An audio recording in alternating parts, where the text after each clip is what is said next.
andare 3.200. Mentre che la farò più, io ho paura di incasinare tutto come noi. Aspetta.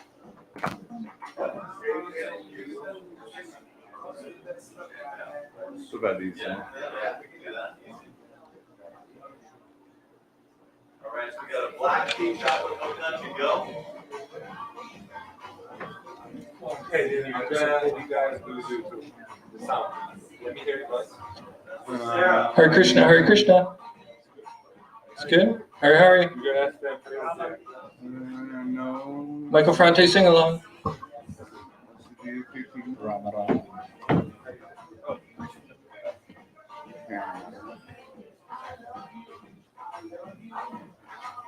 See, can we turn off the lovely ambient music? Is under video camera in the menu? What's that? Is it under video camera? Oh, hi guys. This is awesome. It's pretty fun. Okay. Thanks for coming. Thank you for having us. Welcome, everybody out there in TV land and people here at Key Coffee Shop.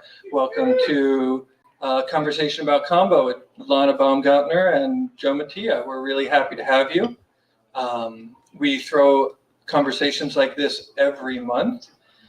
Next month, the first Monday of the month, we will be having 5-MeO DMT conversation being the keyword, with Rock Razam, who is one of the organizers of the World Bufo Congress.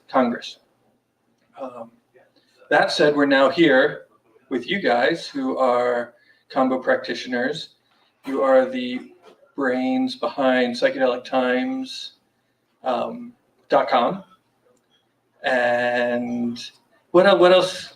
Will you introduce yourselves? And old dear friends. Yeah. Since we lived on the East Coast together, we met when Lana came to couch surf to study journey dance, and then you joined the next day, and we did yin yoga together and had brunch, and here we are. That's right. Yeah. It's really beautiful, actually, to have this full circle here for us and having this conversation around plant medicine and psychedelics, and just seeing that you and I were kind of on that similar path, but we met through the yoga community and how those communities are very tied together and how a lot of that work really supports this work that we're talking about today. Right. I mean, if it's gonna heal me of like lifetimes and lifetimes of trauma, I want to do it. Regardless of what genre. Right. You know, if it'll work, I'll do it. Right. So tell us a little bit more. Okay, well, my name is Joe Mattia. I am the founder at psychedelictimes.com. Lana and I founded that website a few years ago, about 3 years ago. And the impetus, what caused that, was after a series of really meeting incredible folks here in the Bay Area that have really stepped out and come out of the closet, out of the psychedelic closet, pioneers like Rick Doblin, seeing him speak. And I thought, well, how can I contribute? And I knew a little bit about the internet, knew a little bit about web design, knew a little bit about how to show up in searches on the web and such. And so we decided to start this site to really counterbalance the information out there regarding psychedelics and plant medicine. And so the site is really out there to, yes, we are advocates and we do believe in psychedelics and plant medicine. We're equally the advocates of safe, responsible, thoughtful, and intentional use of psychedelics and plant medicine. So that website was born out of the desire to share that information with people who maybe aren't in California, where every corner you turn, there's a shop and people are having these kind of open conversations. So I thought you were going to say where every time you turn the corner, there's a shaman. That too, right. So, and then how did that then lead you to find the golden monkey frog? So the giant green tree monkey frog, Philomedusa bicalora is the Latin. Well, Kambo is a medicine that kind of is used with psychedelics and other visionary plant medicine, such as ayahuasca, It's been used with that, depending on the tribe. Certain tribes use it that way. So it's something that kind of came on our radar for several years. When I first heard of it, I went, oh man. And I knew I had to do it. It was one of those things where I was like, wow, I'm really, quite honestly, I was scared when I heard of what it did to you. Then I did the wrong thing and I YouTubed it and I watched somebody going through the experience. But it was one of those things where I went, oh, that looks really uncomfortable, but I know I have to do it eventually. I don't know why, but I know I have to do this. Then we learned more and more about it. And really, like most things in my life, Lana really was the one who really kind of drove that to happen. She was like, I'm doing this. And I went, okay, I'll do it with you. Don't tell me when, just book it and I'll just go do it with you. And so the first time we did it, her and I, and actually my son, the three of us did it together the first time.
Sometimes with Kambo, things will get worse before they get better. It's the Herxheimer effect, right? It has a name. It has a name. I thought it was just when you clean the closet first. There's a mess on your floor. Right. So I'm gonna clean my life up. I'm gonna start a juice fast, and then all of a sudden somebody breaks out. Right. It's like, what's going on? All I'm doing is organic juice, and I'm breaking out. Well, these things are coming to the surface you're cleaning, you're cleansing. So sometimes with Kambo, if you're coming to it for people come to it for various reasons. So if it was an emotional clearing that you were coming to it for, sometimes those things come to the surface. Right. And so it can be this uncomfortable thing physically and emotionally. So we do recommend that people will pay attention to that could be there, and you may need some help, someone to talk to, a friend, a coach, or something professional afterward to help kind of settle what's surfaced for you afterward. Right. I mean, I know that there will be meditation classes, body work, sacred sessions, where afterwards I'll feel, and I can, you feel things in your body. You do enough yoga, you start to kind of notice that, like, oh, this is this discomfort, like in my jaw, like it's like maybe this deep clenching that I didn't notice, but it was very subtle, but it was there, and it was attached to some resentment, let's say. And then I will find myself resentful for like the next couple of days, but I know that I have to be with it. Right. Like I have to just kind of breathe because I don't want it to hide back. I don't want it to sink back under. Right. Right. So maybe we could kind of go through, I want to answer your question or kind of touch on where you're going, and maybe kind of explain a little bit about the process, right? Sure. And like how it could come up, and then we could kind of loop back into this area here. So if someone's interested in taking Kambo, it is important that you take a look at the contraindications. And so your facilitator, whoever you're going to work with, would have some kind of pre-screening process to make sure that you're not taking anything that could be contraindicated, or that there was any previous surgeries or medical history that could be a problem. And can you tell us what some of those might be? High blood pressure medication could be one. Blood clots, Addison's disease, head trauma, head injuries. There's actually a list. It can be lengthy, but there's just some really simple questions that can be touched upon and cover everything. Yeah, and that's actually Lana's department. So we work as a team, which is really cool. In the Kambo community, a lot of the facilitators we know, they work alone, which is fine. And the two of us kind of went through the training together. So it's if you happen to work with us, you'll have the two of us. She does a lot of that pre-screening part where she'll send an email with a list of questions and people will come back. And so at this point, the person has decided, yes, this is for me. I do want to do this. And here's this list of things that, we need to know. And then we'd get that back, and then they would come to our home or wherever the circle is going to happen, and we would move forward from there. Right. And so the ceremony, I can kind of talk a little bit about how we facilitate the ceremony, and then maybe a little bit about, Peru and Brazil and the different tribes and kind of what the differences are and things like that. That'd be fascinating. Yeah. So right now, there are somewhere around a dozen or so tribes that are using Kambo in South America. And they all have little nuances of differences of how they approach it. So some tribes, for instance, will have you drink a lot of fluid before the ceremony, which is actually quite nice because it helps. This medicine is a purgative, right? So it will, a lot of times people will purge, they'll throw up, right? And so some tribes will use fluid to help that process. Other tribes, none. You eat a little piece of fruit. And so there's a lot of dry heaving, and it's kind of very uncomfortable, actually. So our teacher has studied extensively, specifically with the Matsis, but several other tribes as well, and kind of synthesized something that really meets, I guess, the best of both worlds. And where are the Matsis located? The Matsis tribe is in Peru. Upper Basin. Upper Right? Basin, yeah. I don't know exactly. Down south. Okay. They are South in America. the Amazon. So, yeah, actually, we can go into that a little bit. So we were certified through the IAKP, which is the International Association of Kambo Practitioners. Our teacher is Karen. And so we're really lucky to have her because she's lived down there for years and kind of brought these teachings here. She's also started a nonprofit that runs kind of alongside with the IAKP. And so the medicine that we get is fair trade, and it's also sustainably harvested. And so what does that mean? Well, the Kambo, this beautiful, magical little creature, lives up in the treetops, maybe 20 to 30 feet up high. So it has virtually no predators. Energetically speaking, it may live without fear in some way. So as far as like communing with the animal, there's some opportunity there. And so the tribes, what they will do is they sing to these frogs and they come down, and there's other ways that they can get them down off the branch, and they'll bring them down. And if you're doing research on Kambo and you maybe Google it or something, you'll see a picture of the frog, and you'll see its four legs kind of spread out, and it's tied. All four limbs are tied, and at a first glance, that could look a little disturbing. You might be like, "Whoa, what is going on here?" This doesn't look like they're treating this animal really well. I didn't want to use that picture for the marketing of the event. Yeah, it's a little disturbing at first, and so what you find out is that where they tie the arms and legs, gosh, I don't know what it's called. So where they tie their little legs, limbs, it will actually leave a little circle. And so that circle that little imprint will last for around 2 or 3 months. And most of the collecting is done with the men, the fathers and sons. They do a lot of the collecting. And so when they'll come across a frog and they're singing these songs, the frogs will actually come down and they'll skip over that one. So when they harvest the medicine, you can tie it like they do and basically take all the secretion from this frog, release it back, and it has nothing now to defend itself, right? Well, what they do is they take approximately 20% of the medicine, of the secretion, and then they release it back, and they're left with those rings around their ankles. And then what happens, what's really interesting is that when they go back to collect again, these same frogs will come and offer themselves again. So it's almost as if they want us to have them, and they'll skip over them. So that's what, when you hear people say sustainably harvested, it means that they're not going to keep milking the same frog over and over. And these are wild frogs. They're not in a Correct. frog farm. No. And they choose whether or not to be lured down by the songs. To some degree, it's kind of a romantic story, this idea that they go out there and sing a song and the frogs come down. And that is true. And also they will go out and climb in the trees and break a branch off that the frog is sitting on. But the frog isn't running away. Right. They're not running away. And they live really high in the tree. If these things wanted to avoid humans, they could. And so that is kind of a curious piece of this pie here. And like I said before, they have almost no predator. There's one snake that is competition for it, and even the snake can't keep it down. So the snake will eat it, and then it'll have to regurgitate it because of the potency of the secretion. So it is kind of curious. It's almost as if this medicine is if they want us to have it. We'd like to think that at least. Right, and the only major threat to Kambo is us, the humans who are kind of removing their habitat rapidly.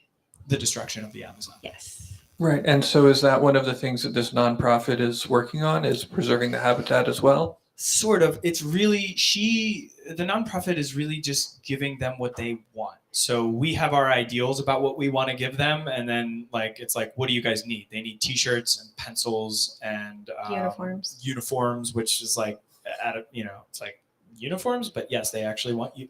So she gives them what they ask for, not what we want them to have. So basically supporting them so that they can support their environment there, because they do protect the Kambo frogs through protecting the Amazon in the area where they live, because they're protecting their home as well. And they also have a very strong devotion to the frogs and all the creatures in that area. And I guess it kind of sounds like karma. It's synonymous to that. They believe that you don't want to upset the spirit of anything in the forest. So they treat the Kambo frogs very well because they don't want to upset the spirit. They believe that it will negatively impact their entire community if they do. So they really take care And so so outside of this nonprofit, how is the relationship with the outside world and, the various people who want this medicine and the way that they, I don't know, come down to, yeah, I mean, you know what we do. We take what we go, we take what we want. Right. So what's that like? Well, you can go into the marketplace in Brazil or even Peru and buy combo sticks, right? You could just go buy it. You can go online and buy it. So we don't recommend that, right? We recommend that you really have a connection with the source, because it could be this situation where they're just really over milking the frogs. And that happens. People are looking for money. They know the combo frogs have it. The tribes are the protectors of the forest. They're the ones preserving these old ways. And the governments have actually deemed, these areas, this is where the tribes have the right to be on this land, and they are constantly fighting, literally. Pharmaceutical companies are down there. Most of our pharmaceuticals have origins in the Amazon, and so they will be down there doing research. There's 2 pharmaceutical companies, I'm not sure of the name, that are looking to, copy what the combo frog offers. So it's a concern. Yeah, there are 2 peptides that are being synthetically produced from the same that the combo frog has, the deltorphine and the dermorphine. And something else kind of curious is if you take the combo frog out of the Amazon, it does not have the same effect if you get the secretion. So if it's out of its habitat, it does not continue to produce the same potency of secretion. Right. Yeah. You have to imagine that the whole complex system of the rainforest Exactly. contributes to it. What do these peptides do, the ones that you mentioned? Specifically, just you hear morphine.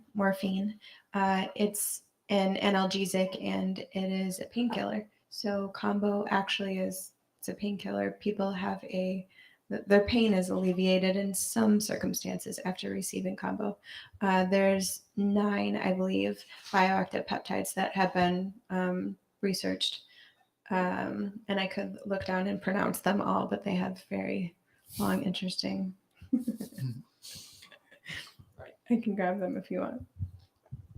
That's quite all right. Yeah, and it's at this stage, it's kind of under researched, which is exciting, and it's also something to be concerned about, because it's like we would like to see more research, but also it's that double-edged sword of like the more we go down that path, that fragile habitat and ecosystem there could be disrupted with that research. So it is exciting to know that people are becoming more and more interested in researching it, and it's just really important that people pay attention to the source and where they're getting their medicine and having a connection to it.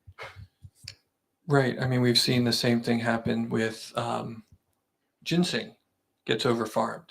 People were very, ginseng was the cool thing, several years ago. And things like turmeric, require a lot of care to maintain.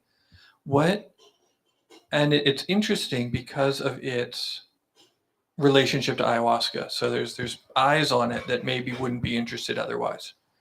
People who maybe don't care about turmeric are interested in combo. Right. And so, and then also it has this kind of benefit. It has this quality of not being Schedule 1. Yes. So why do you think that is? How is it avoided becoming Schedule 1? What are the implications of it just being legal and easy to access? Well, it's not psychedelic by nature. You do not enter into some visionary state, say like with ayahuasca, where you may have visions and go through this whole experience. So it's a very physical experience. It's quite uncomfortable. And so I think that because of that, it has not hit that Schedule 1 classification. However, that could happen. We don't know, so we have to be really careful as practitioners and also people looking to receive this medicine, how we talk about it, what we say it's capable of healing. Those kind of things are words that could jeopardize it. But right now there is globally, there is no regulation on Kambo. You can receive it legally anywhere. And that is why we were really excited about it, to go do this training and become facilitators with it, because most of the medicine and topics that we cover on Psychedelic Times are Schedule 1. You know, so we can't really offer them, and we get a lot of people reaching out to us on the website or asking, where do I do this? Where do I do that? We say, well, you have to go to Peru, or if you want to take mushrooms, you have to do it in the Mazatec in Mexico, or, you know, you can legally take mushrooms in Jamaica, or these things. So through the website, we have to be very clear about that, and only talk about things where we can recommend people go do it legally. So with Kambo, thankfully, it is legal, or not illegal, let's say. So I want to get to like the nuts and bolts. I want to get back to like ceremony and how it's approached and all that kind of thing. Before we do, I mean, do you have any other thoughts on just how to be a good global psychedelic neighbor to things that are as vulnerable as tribes in the Amazon and small frogs that live in trees, and, you know, the earth itself, you know, the earth in general? Yeah, one of my teachers, before the ayahuasca ceremony, quite a few times he says, what if this was the last time that you did this? What if this was it? There was no more medicine. You know, what would we have? And we would have each other. We'd have the music. And so I think approaching these things from not from a space of scarcity, but from a place of reverence, of understanding that this could be your last interface. And how would you approach it, knowing that this would be the time to really receive what it has to offer you, without this idea that, well, I'll just keep drinking ayahuasca every month to straighten out this thing that I'm not addressing. So that's a deeper question. I could go down that route. How to be a good psychedelic neighbor. This is a great question.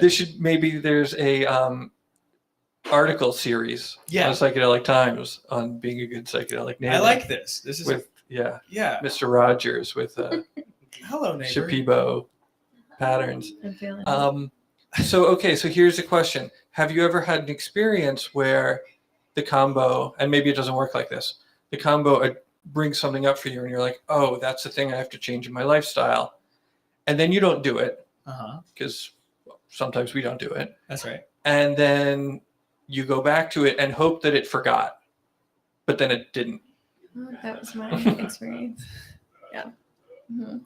Yeah. So when I said that I went to receive Kambo because I had parasites, the Kambo had a different idea of what I needed. So I really love this idea with any sort of personal work or medicine work. You get what you need and not necessarily what you want. So I wanted to just work with my small parasite problem. And after about 6 treatments, for some reason I kept coming back to Kambo. I was still drawn to it, even though my symptoms were alleviated. After about the 6th time, I had a very intense experience. The best way to describe it blatantly is just it felt like reliving an abortion that I had had years and years ago. It was extremely painful. I would just say it was exactly the same experience. I literally relived the experience, all of the pain and trauma and all the things going on mentally. And then there was also there was blood. It was a complete experience. It wasn't just in my head. It was physically happening. And after that experience, I said, okay, that was horrible. I don't know what that was. I hope that's over. And that was it. And then I went to the training and just prayed that that wouldn't happen again. And it did. So I sort of looked away and had to come back to it. And it started a whole healing process for me around femininity and my womb space and my uterus specifically, and all of that. It was a long process, but I had to go through it. If I wanted to become a practitioner, clearly I had to be able to receive Kambo without going into this massively uncomfortable experience. So that definitely happens. And being on the other side of that, being that was some time ago, and Yeah. it's created this healing journey. Yeah. And what's that like today? It is a true testament to the power of Kambo and the healing that I received. I'm not going to make any claims because it's different for everyone. But for me, every single month, I'm a woman and I experience my moon cycle, and it was excruciating pain every single month. It was something that I've avoided. I avoided looking at it and working on it for years and years, and just didn't understand it, and would pop a bunch of Advil. It was the only part of my life that was out of harmony, because I'm very into natural healing, and I don't visit medical doctors unless, of course, something breaks.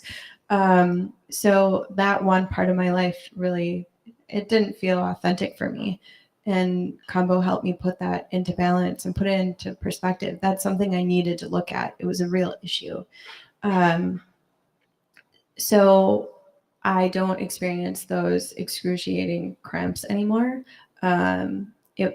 It literally changed my life, because I would wait every month to go through this horrendous experience where I couldn't function and was in extreme pain, and it's gone. And I have a very different relationship with my body and being a woman, and I even have a different relationship with other women.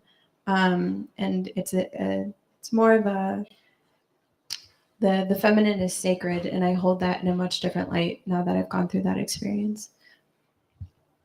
That's beautiful. Thank you. Yeah.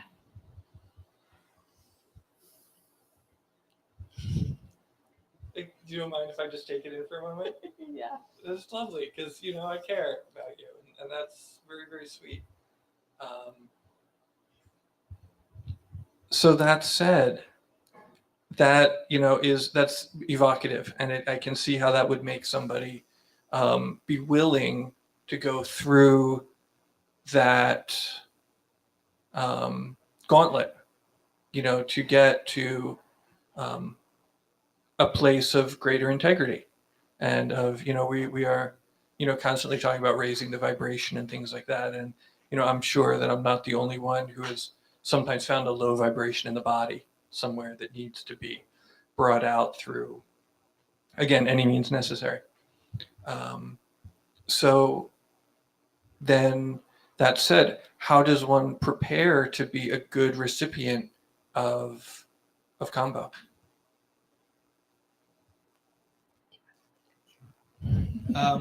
Well, first you have to want it, right? You can't be doing it because someone else wants you to do it.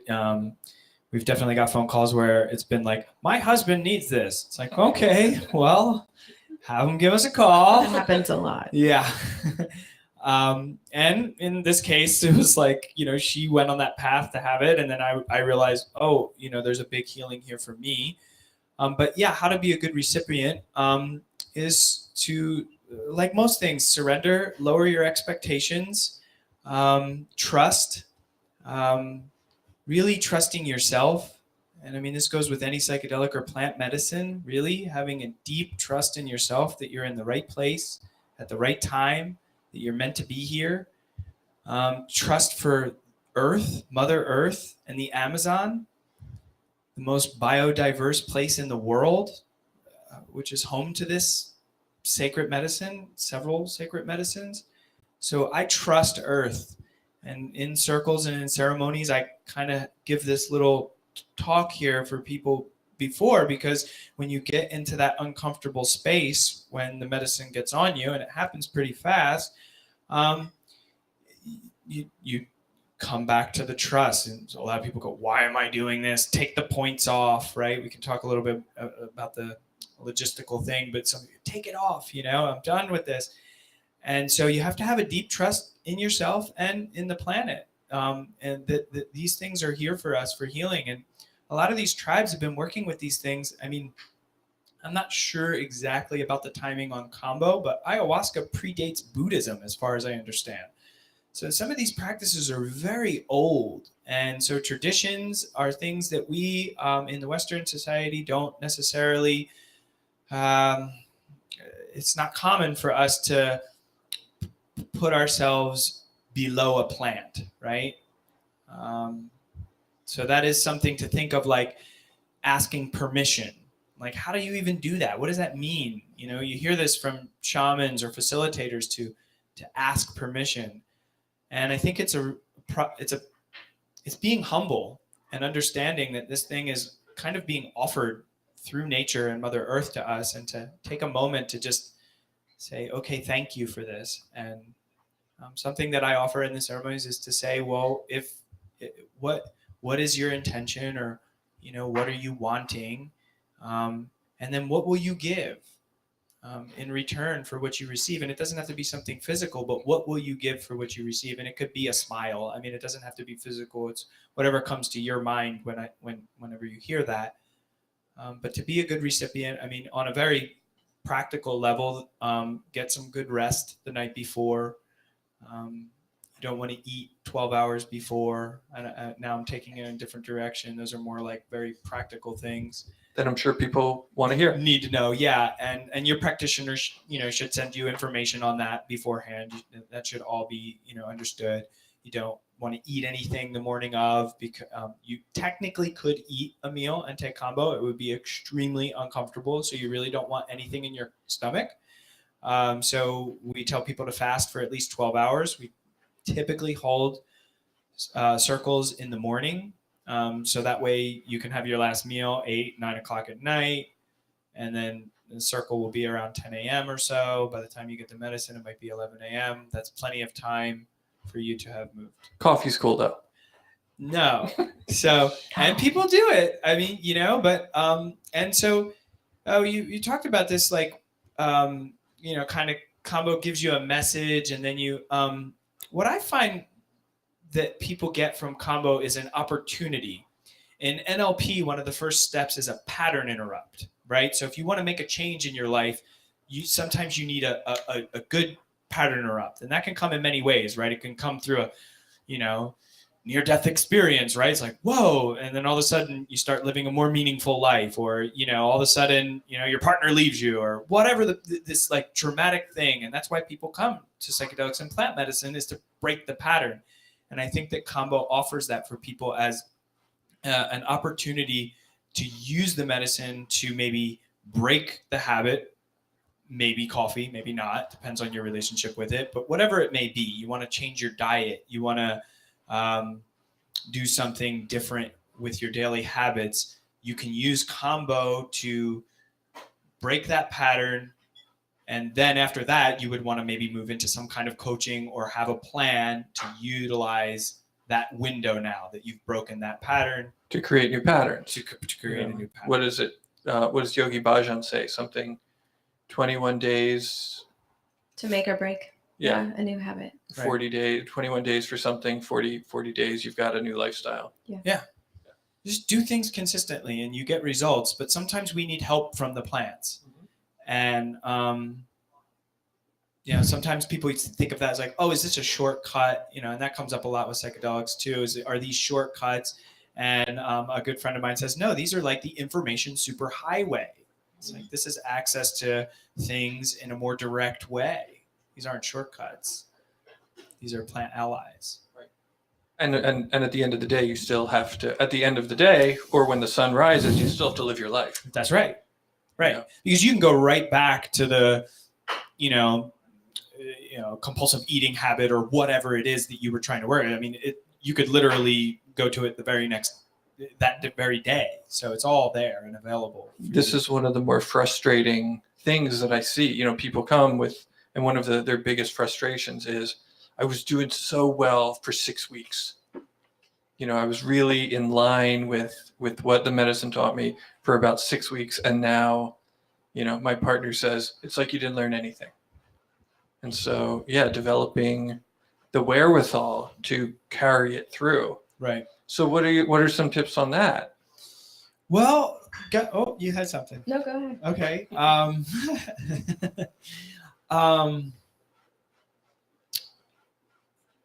Well, Kambo, people will do subsequent treatments sometimes, so that can be helpful.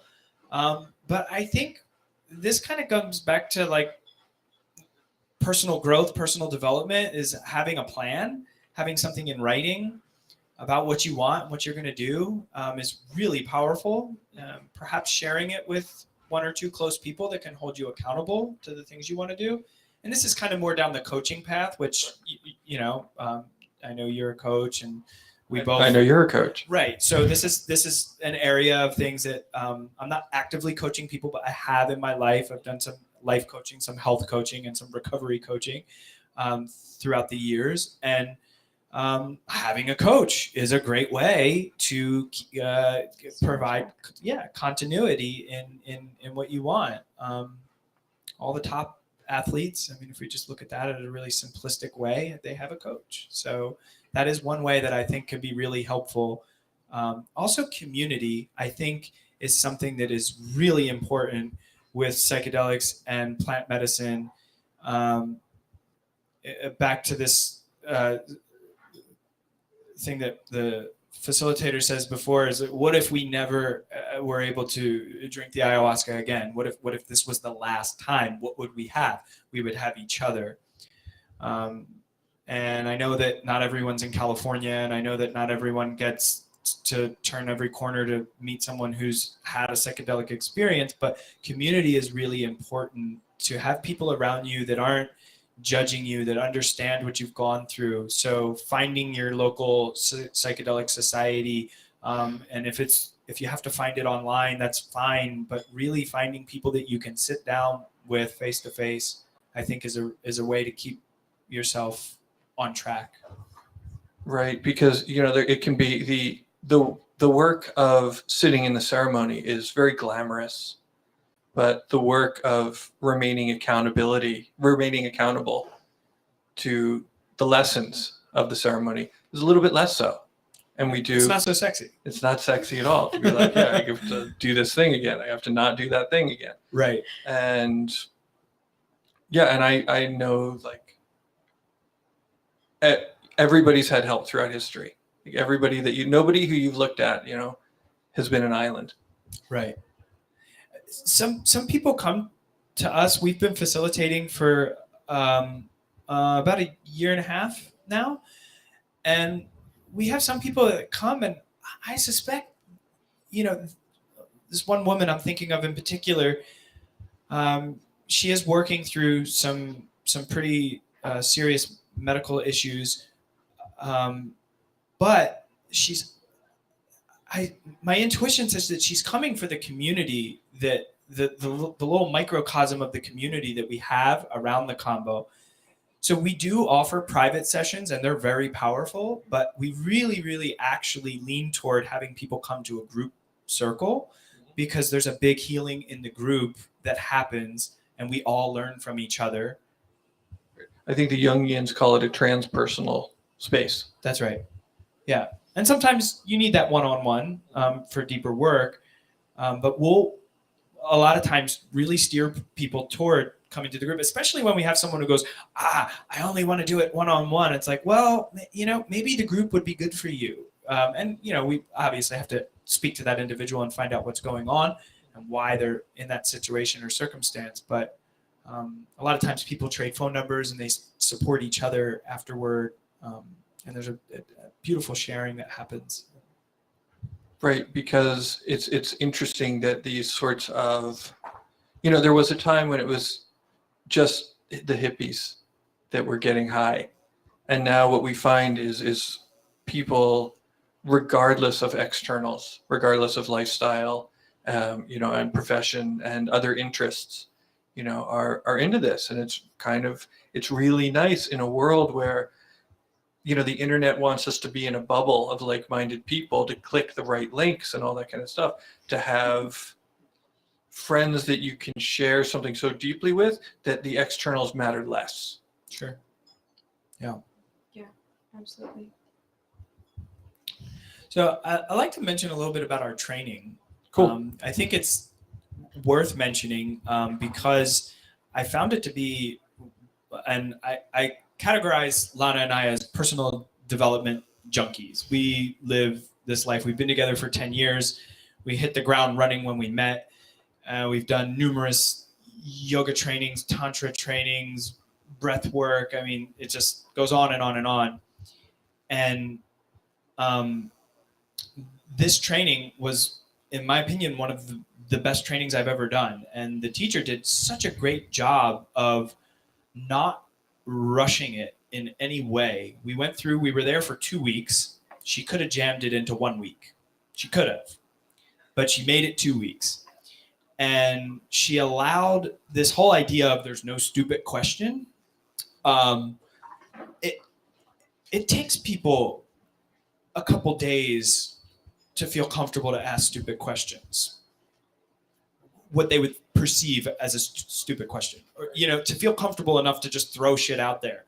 And think of what an important job this is, to be a facilitator of this really potent sacred medicine, and to just be rushing people through and certifying them would really be a disservice.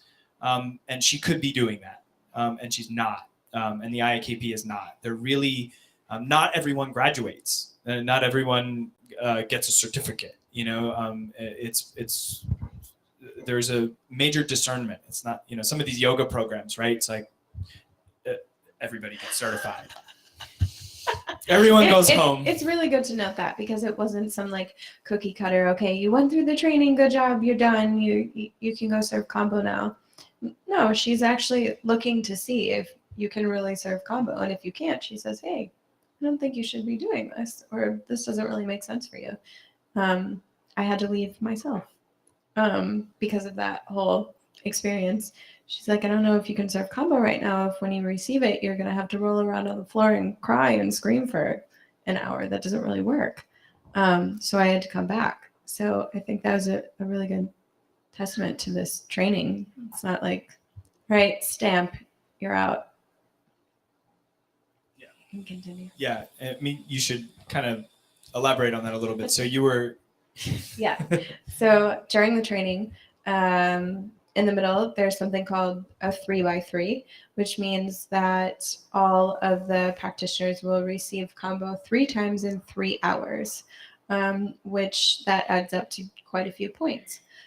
Some people are receiving over 20 points of Kambo, and 3 to 9 is the first, for a basic treatment, the first time you would receive is, 3 points compared to 20 something. You can imagine it's a lot more intense to be receiving 20 points.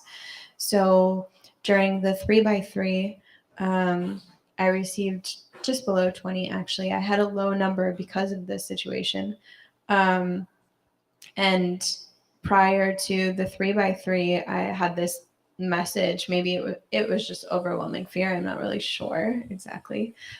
Still something that I'm exploring. I had to leave the morning of. I walked into the room and was going to sit down and receive my massive lot of Kambo, and said, "I have to leave. I can't do this." And it was pretty traumatic, actually, having to leave like that. And it didn't feel good. I set out to do this training and I had to leave in the middle of it. And also being there with Joe, and we're doing our couple thing that we always do and going through these incredible trainings, and I had to leave. And I was alone. I actually went to Canada, because we're close to Canada, and had a whole week like completely by myself, had to reflect on why I couldn't make it through this experience. But I went back, and it was very intense to go through the 3x3. Fortunately, that cramp sensation, that reliving the abortion, that didn't happen again, which was, I had no idea what was going to happen. But once it was over, obviously I rejoiced. But it took an extra 6 months for me to go through the training. And there was a couple of people who left and said, "I can't do this. I can't go through the 3x3. It's too intense." It really is extremely intense. But one of the most intense things I've ever done in my life. Yeah. Likewise. Yeah. Any thoughts before we open it for questions? Hopefully the people out here can get to stupid questions quick. Please feel free to ask questions that might feel weird, but I feel like there's a lot that we didn't cover, and there's probably some great questions. So yeah. Do you want to cover some of those, or should we? Well, okay. I could do this kind of briefly, but Okay. So for a first-time treatment with Kambo, typically people will receive somewhere between 3 and 9 points. So if you've never had Kambo, the minimum being 3, the maximum being 9. 9 would be a pretty strong treatment. And this medicine is collected in the Amazon. And like I said, it's typically boys, young men, and their fathers. And it comes on these little sticks, these little wooden sticks. And so maybe 2 or 3 frogs worth is on a stick. But this isn't a perfect science. We're talking about the Amazon and tribal people. So as far as dosing goes, it's kind of inconsistent. And this comes back to trust, right? So people come and they go, how many points should I have? And sometimes I have an inkling of an intuition to say 5 or 6, but I really like people to make the decision themselves and say, well, what are you feeling? And the reason 5. Okay. And then we say yes to that. Because the thing is, I'm in that deep trust that I spoke about. I'm in that deep trust that I'm in the right place at the right time, and that you are as well, and that this stick that I'm choosing today is right for you, and however powerful this one may be. Female frogs are a little more potent than the male frogs. So when you look at a stick, it's a little darker if it's a male, it's a little lighter colored if it's a female. And so you might get your 5 could be a really strong 5. Someone else could get 7 and it be a little more mild. So once we've decided how many points you're going to receive, we will decide where you want to do it. And so typically, traditionally, men will receive on the upper left arm, shoulder area close to the heart. And traditionally, women will receive on the right ankle, which is kind of the furthest point from the heart. And that being said, it doesn't necessarily mean that the arm is going to be more intense, but there are some places that are a little stronger. But for the first-time treatment, people receive somewhere between 3 and 9 points. And first-time treatments, we like to stick to the ankle or the arm. And so if you had chosen 5 points, we would prepare those with an herbal incense stick, just burning that first layer of skin. And so the burn feels like a little pinch, like if you were in this kitchen and you touch a hot pot. Ooh, it's kind of like that. It doesn't hurt too bad. Some people are kind of scared of it, and then they go, oh, wow, that was nothing. And so we'll prepare those. We'll open the gates. That's what they're called. And then we'll prepare the medicine, and we'll start with a test point. And so there is an arc of the experience with Kambo. And what happens is your heart rate will go up. So we'll start with 1 point just to see how you react to the medicine. So we'll put 1 on, and we'll let you go through the arc, which is that your heart rate, blood pressure is going to go up, up, up, up, up. It's going to peak. You might get a little flush in the chest, a little red in the face, and then it comes down. Might go just a little lower than resting heart rate, and then you come back up and you stabilize. So that's kind of the arc of the experience. Up, down, and then you're back to it. And so we watch you go through that with the test point, and then we say, okay, common response, normal response, and then we'll add the remaining points. And then you'll go through that same arc, except it'll be a lot more intense now because you have the full dose. And when that blood pressure comes up, up, up, up, up, sometimes the ears will swell up. And so this is a heart medicine, actually. And it can connect people with their hearts actually quite in a way that they've never connected with their heart. Sometimes the ears will swell a little bit, and it's almost as if you have a stethoscope on. You can hear and feel your heart in a much different way, for me, than I've ever felt it. And then when that blood pressure comes down, down, down, down, down, with Kambo, there is this, sometimes people pass out.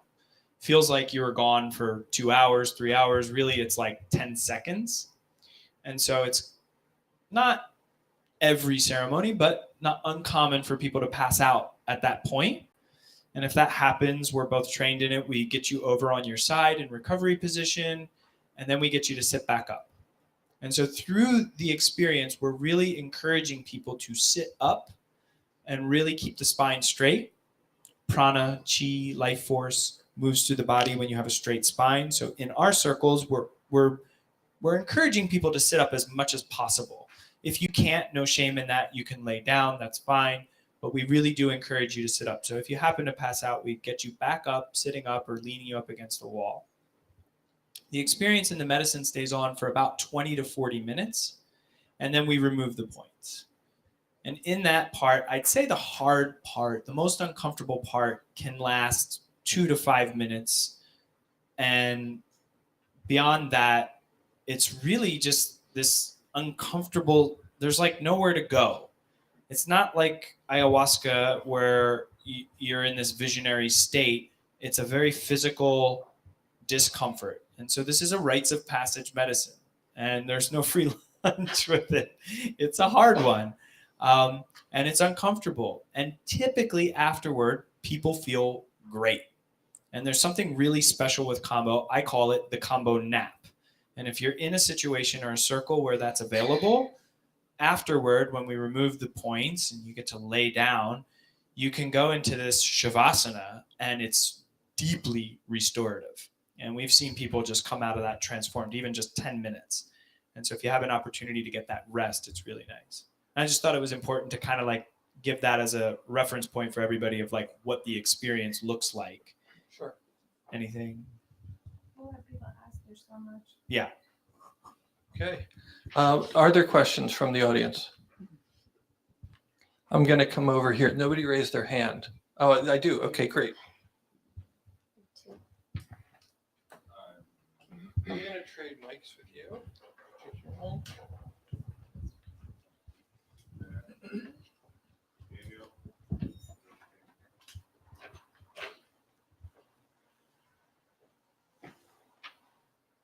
Come up there.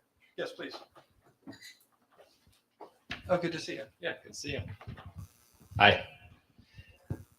Is the Kambo prepared with saliva? And if so, are you familiar with that traditional method? Sure. Some tribes do that. Some people, some practitioners do. We don't. We use water. Do you know the reason why the saliva is used in some tribes? I don't know the exact reason. I know that in certain farming and various things that there's enzymes that can be released with saliva to activate the medicine. But here in the West, that really doesn't jive with people too well. Right. So we don't do that. Gotcha. And I do know of a practitioner who does that. And I had a friend of mine check in with me, and she said, "Do you?" And she's like, "I don't want to do it with him." So our ceremony is like bridging those worlds, right? It's like some of these traditions can be kind of uncomfortable and harsh, not that, or strange. And so, yeah. Cool. Thanks. Yeah. It's a great question, though. Thank you.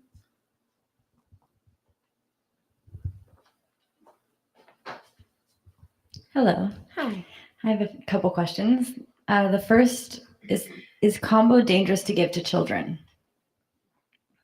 There are some tribes that actually give it to children, and they give it to them because they're either lazy, is the word that's how it's been translated. It probably means something quite different. Lazy, or they are just, they're not obeying. So they'll give them just 1 point on the back of their neck. Yeah. And our 11-year-old, no, how old was he when he did it? 14? Yeah.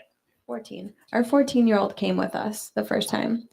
I mean, you choose, if you want to say that your child can receive things like Kambo. He's done it, and he did quite well, and it was really helpful for him. Yeah. I think Not babies. Children in the tribal setting is much different than Western. So, Absolutely. there's kids who are 10, 12 years old drinking ayahuasca. So in the tribal situation, it's very common and accepted and normal. In the West, I think because of the burns and the way that we do the gates, we have an agreement with the IAKP that we will not treat anyone under 18, right? And this goes back to Kambo is not illegal in the United States. And so that's a decision that the IAKP has made to not treat children. It's completely safe to, but we don't, because we don't want to risk some child going to school and all of a sudden it looks like Abuse or something. who Yeah. knows Yeah. how it could be interpreted. That being said, if it's your child, you wouldn't be able to receive, he or she wouldn't be able to receive from an IAKP practitioner because we have that agreement. But there are other practitioners, if you did have a young one, who are not through the IAKP that you could work with. But you really want to pay attention to that. It goes back to this question of how to be a good psychedelic neighbor. That's one of those things, like pay attention, right? If your kid's going back to public school and he plays sports or whatever, people are going to see it. Maybe it's best to do it in the summer, or just paying attention to that, right? And making sure they know how to talk about it or keep it in a way that won't jeopardize the community at large. Thank you. My second question is it safe to do Kambo after an ayahuasca ceremony? Yeah, absolutely. Kambo is an incredible medicine for integrating. So I see people who are psychonauts exploring and blowing off the head, right? It's like all these experiences with psychedelics, and Kambo, being that it's such a physical experience, I find works really good for grounding people who have done a lot of ayahuasca. You could do it the day after. Some tribes work specifically Kambo and ayahuasca before, after, or they'll rotate in between. Some tribes, not at all. They just work with Kambo. They don't even use ayahuasca. So there's a lot of variations on the way it's used, but I want to mention that I think it's a great medicine for people who've done a lot of plant medicine work that really might seem a little spacey and might seem a little airy. I find that Kambo is very grounding, and that's what it was for me, really. Yeah, it's also a very good. Kambo's great before ayahuasca, a lot of plant medicine work, because it clears things out. It can clear things energetically or physically, definitely physically. That's what it is, a Kambo cleanse. So you're purging and releasing things. And then when you come to the medicine experience, when you go do the journey work, you can receive the visions and the messages in a much different way when the medicine doesn't have to work out, moving all of the toxins and all of the crap out of your body that's in the way of you experiencing it fully. Beautiful. Thank you. Let's merge. Yeah. You have more? I have one more. Yeah, let's just jump in. This might not be that involved. So you described a little bit just how you burn the surface of the skin, and then you're talking about a gate and a point. So what is the actual, like, are you just sort of breaking the skin somehow with like the stick, or how do you actually get it into the body? Yeah, we have an herbal incense stick, and I'm sure you've seen incense. So we just light it, and then the end of the incense stick is red and hot, and we place it on the skin just to form a little blister. And then we use a paper towel, clean paper towel with water, and just wipe that layer of skin off. So we're exposing the dermis. And then the reconstituted Kambo secretion we place on the skin. It's like a little ball, little point, and that's how it moves in transdermally. Very good. Thanks. Yeah. Thank you. So Thank you. the secretion is harvested from the frog, and it's this like goop. Waxy. Waxy goop, and so we reactivate that by pouring water over it and then scraping it with a knife, and it turns into these like little balls. They look like little boogers, and so those little balls are what get placed on the gates. They become gates. They're no longer burns once we've put the Kambo on it. Now they are portals into You. a healing. Yeah. Thank you. Yeah. Yeah, thank you. Are there areas on the body that are dangerous to receive the medicine? Yeah, absolutely. Just like if you consider acupuncture or the chakras, the body has a lot of different, energetic areas. And when you put Kambo on the skin, just like you would put a needle in the skin for acupuncture, you have to be mindful where all of those points are. So if you imagine acupuncture, that's a good way to think of Kambo points. You don't want it on your face. Yeah. Also, the gates do need to heal, so we won't do it like below the ankle there. Any area that's going to be, if you're constantly touching it or something like that, it could get infected. So it's from that perspective also. There are some places where you can have the points that are extremely strong, like along the spine. So after you've received that first treatment and we see that you have, you're able to receive the medicine, have like what's called a common response, then we can move into maybe putting it in different areas of the body. Thank you. Thank you. Great questions. Thank you. So in the West, a lot of people consider opioidergic medicines to be euphoriants in some capacity. This sounds to be kind of stressful, purgative, difficult. Is there any euphoriant activity whatsoever? And can you comment on it? Great question. Yeah, it's very, of course, depends on the individual and what's going on in your body and your mind and everything. There has been some people who, they'll receive Kambo and it is uncomfortable. And then they find this sweet spot where they're just sitting with the medicine and it can be uplifting and euphoric and you can have messages come through. That being said, we know it's not psychoactive, it's not psychedelic, but you can get into that space where you are connecting with something other than just like this physical realm. Okay. It depends on the person, of course. And then afterward, once the medicine's off, yes, that's a beautiful space for most people. And you can feel very euphoric. And the tribes use it for hunting because they go out and their senses are heightened and they're just feeling great and clear. So that happens with a lot of people. Not everyone, but a lot of people walk away feeling incredible. Really energized. Yeah. Totally euphoric. That's very interesting. And also, I mentioned that sometimes you can pass out, and I have twice with this medicine, and that is actually quite a gift. The passing out, because it's a little reprieve from the uncomfortable experience, but coming back there's this moment of like, whoa, and then it's uncomfortable again. And I had a brief other question. You had mentioned pain and pain relief in some capacity. For people who do experience pain relief, is it for acute injuries or is it for people who experience chronic pain? And is it a very transient pain relief? I see. It's really individual. I see. Yeah, it's really different with everyone. It's hard to say. But Kambo is used for some chronic conditions. Okay. So, yeah. Appreciate it. Thank you. Yeah. Thank you. And that Herxheimer effect. So someone with chronic pain, it can bring that pain up, and they may have to go through subsequent treatments, similar to the story with the menstrual cramps, where she did numerous sessions and other work, right? Because it was like this message of like, hey, this needs some attention, and so.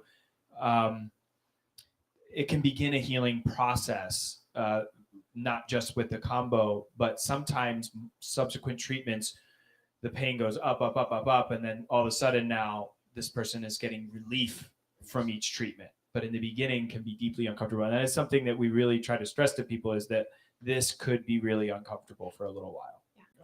Yeah. Thank you. Appreciate it. Thank you. I'm bringing a couple questions in from the podcast viewers.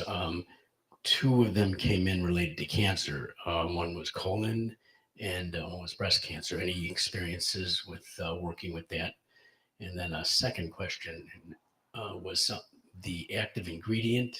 I know when you're heating the stick, you're applying it with heat. So something's being catalyzed maybe with heat. What is the active ingredient in the venom itself that might be interacting in the bloodstream when it enters the body? That's a great question. So yeah, great questions. Thank you to the folks out on the web. As far as cancer, there are protocols for people looking to find relief with that. We have to be very careful how we address and speak to those particular subjects, like we were talking about before. So I can't answer that directly. There is a lot of information out there, so Yes. do some searching and it'll come up. Research, studies. Yeah, it's like we couldn't promise anything regarding however it could work for somebody. It's like someone coming, turmeric is known to be really great for cancer, so you can give that a try. You can give Kambo a try and see how it helps you, and there is protocols and subsequent treatments can be helpful for people in those positions that have cancers. As far as the heating, we're doing the burn with the incense stick. It's a very light burn, just that first layer of skin, and then we clean that up. There's no more heat at that point. We've just applied water to constitute the medicine, and then we're putting the medicine on. There's no actual heat there, and so it's just getting the medicine directly into your body through the skin. Yeah, it's the cocktail of chemicals within the Kambo that's active, which is quite a long list. Is there something you wanted to add? I think that's one of the things that Western medicine sometimes overlooks, is that a plant medicine there's an enormous amount of play there. Dynamic, yeah. Yeah, dynamic's a great word. Yes. It's not an isolate. It's not like one thing. Absolutely.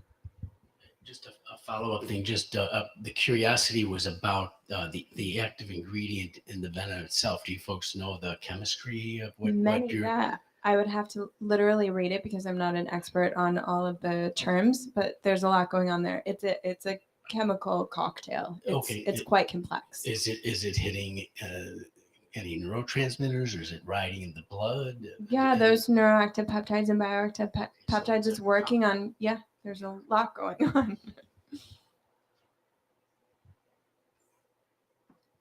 Hi, thank you so much for coming. Hi, thank you. Thank you. I wanted to ask what you guys foresee in terms of the future, the near future of this movement and of Kambo becoming popularized and growing, and maybe some of the good things that could come of it, as well as the disadvantages. Man,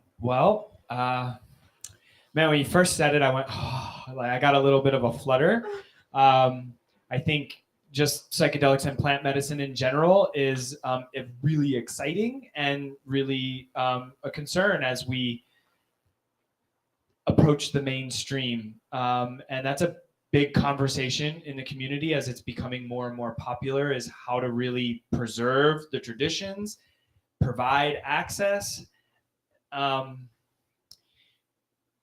Something special is happening in the world right now, and I believe that we are making a better connection with these special places in the earth, like the Amazon. It's like the plants are infecting us with their consciousness. The future of Kambo, I think, is bright in a lot of ways. My concern is the habitat. And how do we preserve that habitat? And that's a much bigger conversation around environmentalism and consumerism. And so that conversation is a little crazy, I think, to just throw in right here. But I love that you asked it. And my concern is, like, I guess, corporatization of it. And I think that our medical system needs a major overhaul regarding how we approach humans and people, and how we treat people for various things. So overall, I'm a little wary and concerned, mostly. So But then also it's incredible the more people who find out about it and have transformations and healings, and then it wakes other people up around them, and they say, oh wow, maybe there are other options, and maybe there are things that I didn't know about, and they start seeking alternatives beyond everything that hasn't worked for them. So just like turmeric or something, like, oh wow, something incredible happened. Alternative, I didn't have to go, dare I say, I didn't have to go to the doctor, and right. And I mean, in the West, it's like, feel good now, and then feel like crap tomorrow, right? And then the Eastern, or the in the shamanic traditions, it's like, I'm really uncomfortable through this experience, but I feel great after the fact. for much longer. For much longer. It's more sustainable. And that's exciting that these things are happening and this information is getting out there more and more. So it is exciting, and tread soft, go slow, people. Yes. Thank you. Just an aside, I remember a yoga story. Somebody was talking about their guru, and they said the guru's perspective of time is very different. And the guru didn't care if you suffered for 20 years, if you meant that you were liberated for all time. It's a little bit more extreme than having a rough day on It's Kambo, exactly the same. but it's exactly the same. Yeah. Yeah. Thank you. Yeah. So I don't think we haven't heard any stupid questions yet. Someone throw one in there. Does anybody have one that they think might be silly? Because I'd love to hear it. Question number 1. How much does this cost? That's such a good question. We specifically, every practitioner does things differently. We work on a sliding scale, and what we say is we never turn anyone away based on costs. But we start for group circles, 140, and that is about a 3-hour ceremony. And afterward, we make sure you're fed a very hearty, organic, local meal that we've prepared. Yeah. Lana can cook. You can cook too. Thank you. Yeah, he can Yeah. too. Yeah, so We that brings up something, is that like Kambo really loves food. So you're fasting from the night before, and my first ceremony, my first few circles that I attended, the facilitators are actually amazing, close friends of mine to this day, love them. And most facilitators don't, but Lana and I, our life is built around food in so many ways and healing. And I found myself so hungry, and they put a little bowl of fruit out, and there was 10 of us, and I'm looking at that bowl of fruit thinking like, I could eat all of that, and I'm a little shaky because I need to ground. I just had this experience. I really want some food, and now I got to like figure out where to go get something healthy close by, and we did. We found somewhere. We were in Santa Cruz, but Kambo really loves food, and so that's a part of our offering, is that you will be nourished and leave, and we have enough there that people can get seconds and thirds and things like that. So that is a part of the expense of being with us. Also, our price is a little higher because there's 2 facilitators, and so we are sharing that. So if sometimes we get people on a budget and it's not working for them, we either can discount it for them or send them to another practitioner. We're not attached to people having to work with us. You can go to another practitioner who's just a single man or woman, and their expenses, it's easier for them to make a lower price. Right. My question is in regards to the neurobiology that we all have, and that is, what structures within the brain does it primarily work on? I don't know if that's our forte. And I guess my secondary question would be, are there people that should not do this? Are there conditions to which a person should not take it because it would be dangerous? Absolutely. Like anaphylactic shock or something like that? Yeah. And are you prepared for that when you do your treatments? Yeah. Thank you. Great question. Yeah, we make sure to go through a medical history with people before they receive Kambo from us. And there are some things. One thing that came up, I think I mentioned it earlier, is Addison's disease, and then heart surgeries, or any conditions with the heart. That's definitely something to look at. blood clots. We don't want the combo like circulating through the system. Yeah, exactly. Yeah. If there's someone who, it's a contraindication for them to do other like medicine work, journey work, it's likely that combo won't work either. And then there are some side things like if someone has received Iboga or Ibogaine recently or 5-MeO DMT, there are definitely contraindications. We go through everything before someone receives, and there are some people who cannot. As far as any scientific data on what areas of the brain, what structures are activated when this substance is introduced into the body, what do you know? Not strong in that field. I'm sure there's something out there if we take a look, and I'm sure our teacher can speak to that. Yeah, the more that'd be treatments something we do. that we could get you that information Yeah, and send that to absolutely. you. Yeah. Thank you for that question. I have a stupid question. Yes. I've read that people can vomit different colors other than the usual yellow and green. What do you know about that? I have been told, I can't say for sure, once again, not my arena. Some people will have colors depending on what's coming out, like parasites. I was told that's a very green color, or heavy metals, because there are heavy metals in the bile that could be moving out. I believe that's like a purplish, bluish. So yeah, they're definitely correlated to what sort of things are coming out. Cool. Yeah. Hey, you guys were talking about looking for a common reaction. I think that's the word you said. Yep. Common response. Common response. And so what would a non-common response look like, and would your experience be considered? So sometimes people's skin, they can get a reaction on their skin, possibly. We've had some people go, okay, so with the test point, it's like the body kind of like warms up a bit. It's a euphoric kind of, it kind of feels nice, the 1 point. It's kind of a nice thing.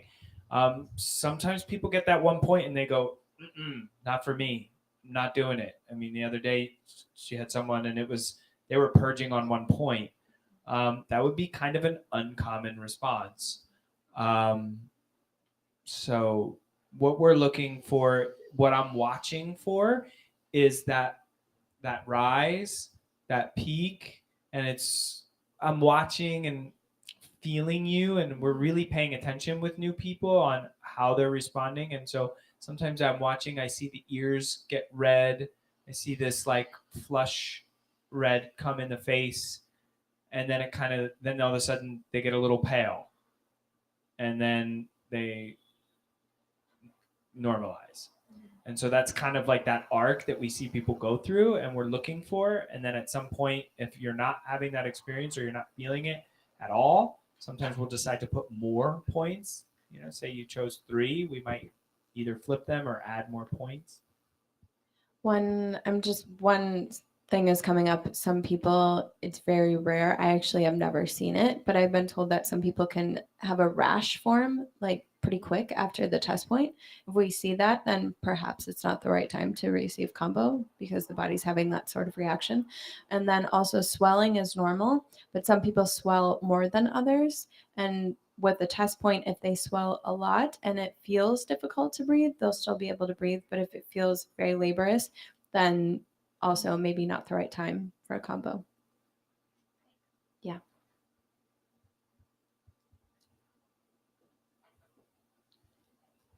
Covered it all.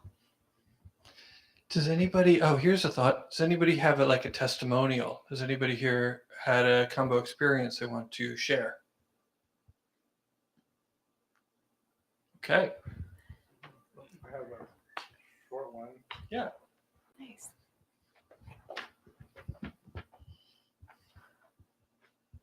We don't have time for a long one. So I received combo at the end of last year, 2017. It was right after an ayahuasca experience, so I was fine.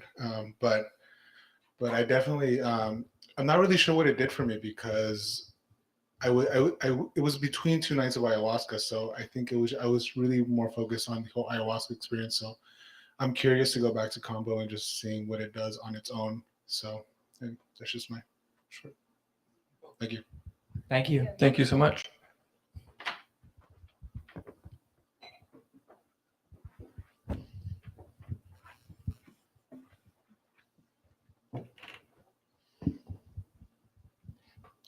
Did we miss anything?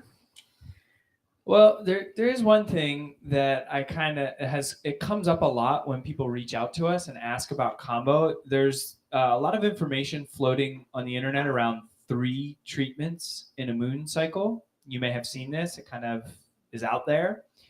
And according to our teacher, Karen, the origins of this come from a group of people who were responsible for bringing Kambo out of the Amazon and kind of into the more rural areas, out of the jungle and basically into the city, the Caboclo people. And it was kind of created out of convenience. They would come around town and they would have their little tour and they would do 3 treatments in a moon cycle. And it was purely marketing. As far as any research we can find, it was just convenient and simple. And so there's nothing wrong with having 3 treatments of Kambo. But sometimes we get people who will call us and say, I have to get my 3 treatments in. I received 2 from so-and-so, and now I'm in the Bay and I need my 3rd one. And that's fine. I'm not, the first time I did it, I did 3 treatments in a moon cycle because that's what I read online. And then I did my training and kind of learned a little bit more about that. So it's great to get multiple treatments, and I think it is valuable. And it's just good to understand that there's very little data or science that say anything is particularly happening because you're doing 3 in a moon cycle. That all being said, the moon is very powerful, and harmonizing with moon cycles it does prove to have major effects, at least as far as like farming and our internal emotional system and the water in our body. So I'm not saying it doesn't have an effect to do it that way, but not necessarily important, like a must. Right. Just like I received 6 before I had that transformative experience. But yeah. Oh, you had 6 before. Okay. Before, yeah, that whole reliving situation. Yeah. Interesting. Mm-hmm. So how do people find you? Well, you can reach us through our website, psychedelictimes.com. There's a little contact form on there. You can fill that out and just say, I'm interested in Kambo, and that message will come to us. We're also on the IAKP website, iakp.org. And we're listed on the practitioner list there, and our emails, Joe or Lana at psychedelictimes.com, so you can email us if you're interested. Thank you. And if you're not familiar with Mount Tam Psychedelic Integration, we offer these conversations and psychedelic integration circles 1 or 2 times a month in Fairfax, and we'd love to see you there if you get a chance to join us. I'd also like to give a shout out to the San Francisco Psychedelic Society that was kind enough to promote this through their channels. And if you're interested in being involved with that, Danielle would be happy to talk to you. Thank you so much for coming. It's great to see you guys. Yeah. Thank you. Thank you. Love you Thank too. you folks so much. This is really cool. Thank you. Thank you.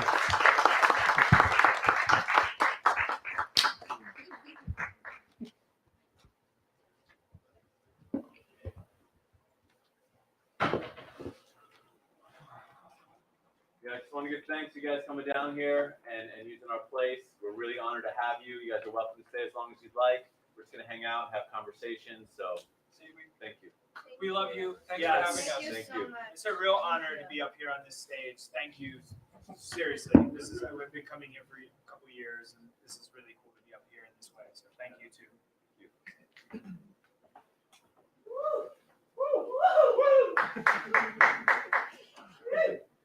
And now we can have all Someone else had one, yeah? Feel free. I'd rather than just go with It looked cute. yeah. Yeah.